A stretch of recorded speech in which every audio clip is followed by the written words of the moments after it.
Hello, everyone. My name is Tansen Deki, and I'm so thankful for this opportunity to speak to all of you today. I was asked to choose a topic of my own choice, and it was a bit difficult to decide because I wanted to talk about something that could be most beneficial for you in the next 10 to 15 minutes.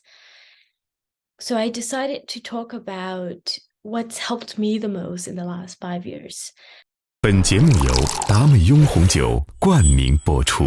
达美雍红酒，西藏严谨葡萄古法酿造，百年传承。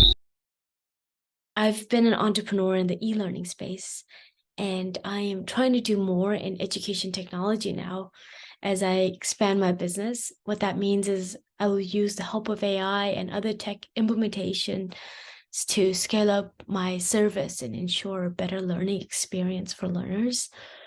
Being in the startup, as much work as there is, but there's also so much flexibility in what you can and how you want to do what you want to do, the direction you want to go. It's nimble, it changes, and it's fast, and I like that. Looking back on my life, sometimes I wonder how I ended up as an entrepreneur. My parents are not from a business background. They're very risk averse.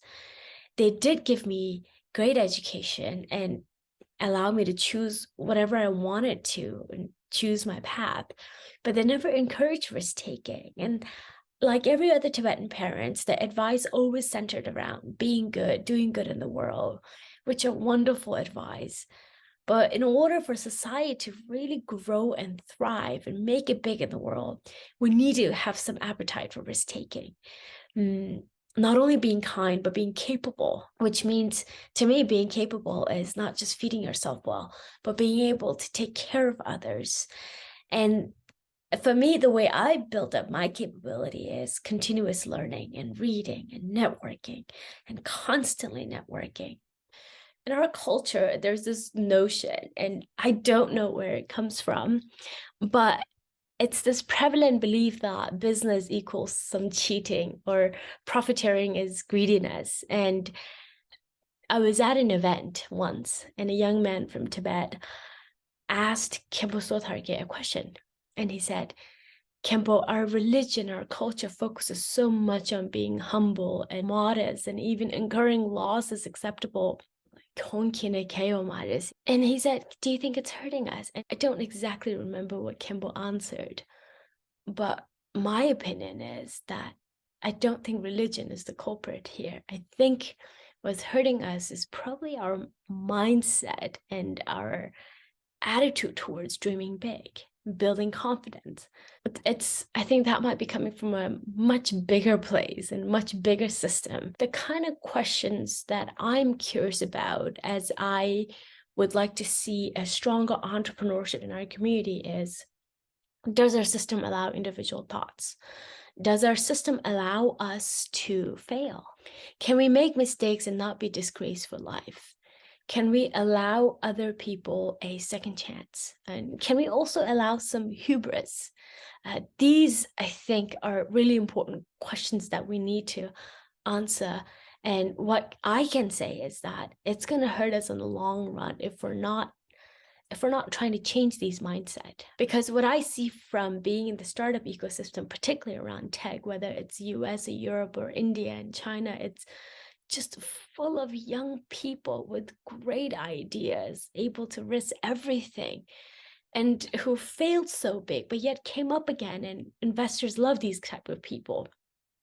And of course, they all meet some basic criteria, but you can bet they all share this zealous passion and discipline and diligence, and that somebody in their lives has supported them with the right amount of encouragement and education and skills and capital eventually for them to scale up. So this was really a call to young people and to the business community and to the potential investors.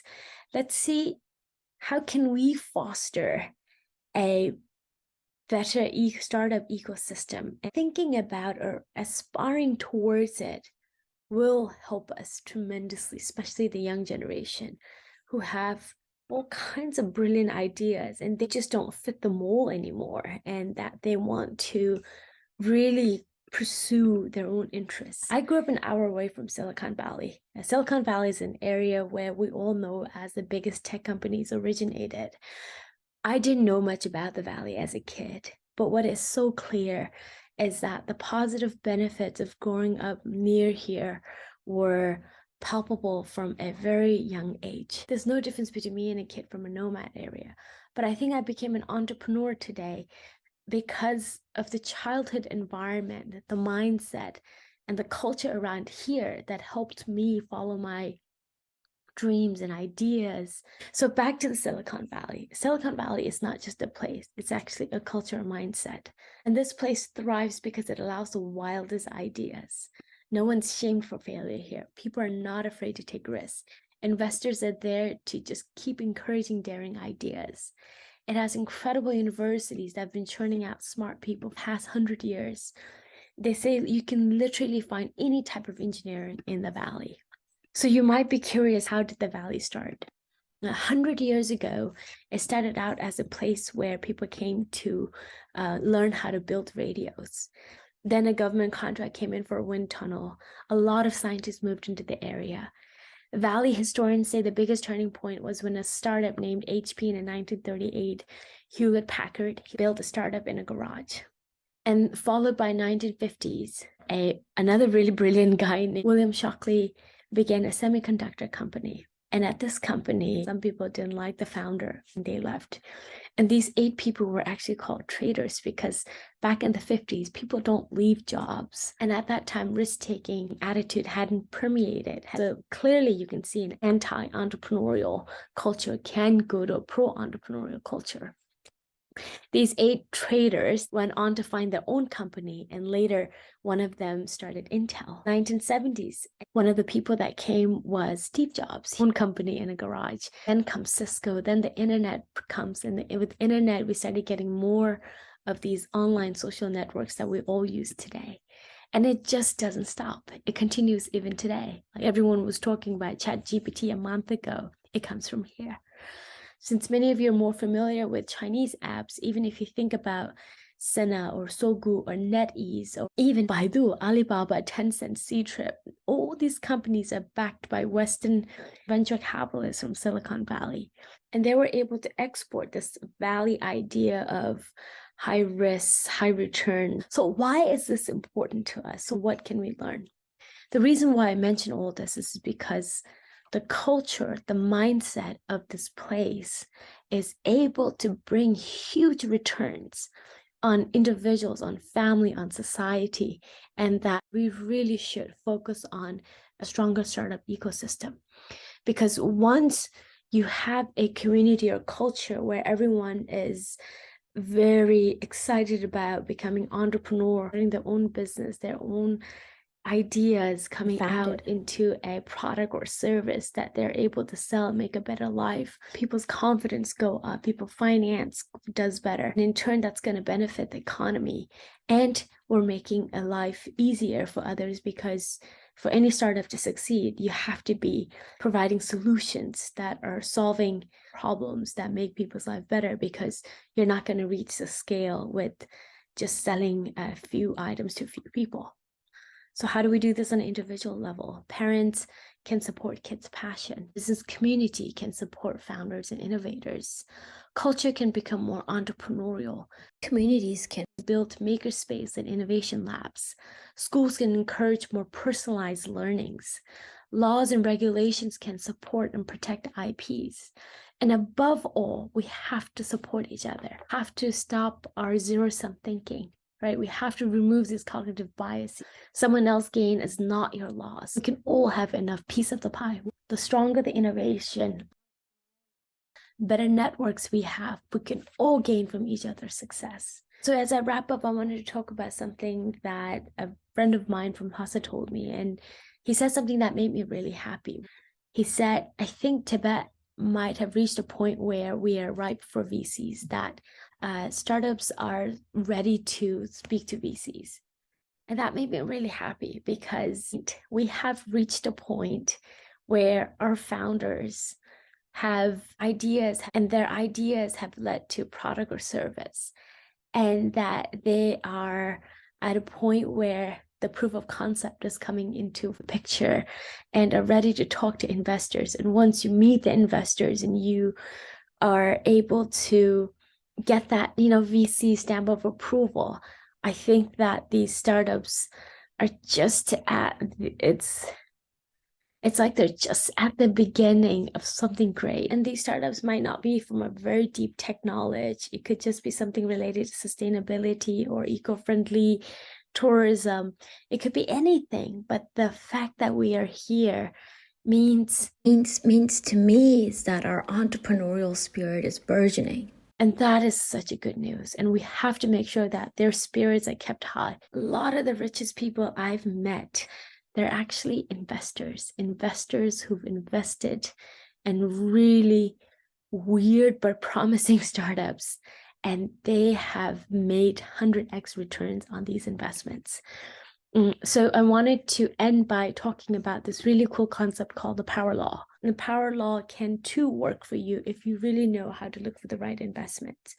And on the startup, you should know that smart investors are looking for these type of disruptive innovations and these type of portfolios. To reach the Silicon Valley level of innovation or even disruptive innovations, it starts way down at the grassroots level. Invest in basic math and science from a very young age. Build STEM programs. If you don't have them in your area, send your kids to bigger cities during holiday to play catch up. And for those who are already in the startup scene, you want to always think about how can you convince a VC to invest in you? VCs are always looking for a competitive advantage. They want their portfolio companies to generate sales and profits. Very simple. And the fewer the direct competitors you have in your space, the better. And even though VCs are always looking for 100x return, they know that at the seed stage, at the very beginning stage of any startup, failure rate is really high. Most startups fail in the first 5 years. What they normally do, VCs normally do, as I heard and learned in my business school class, is that they may look at 100 companies, but they will only invest in 10. And out of those 10, they know that 7 will fail, but the 2 to 3 will succeed and make them and give them that 100x return.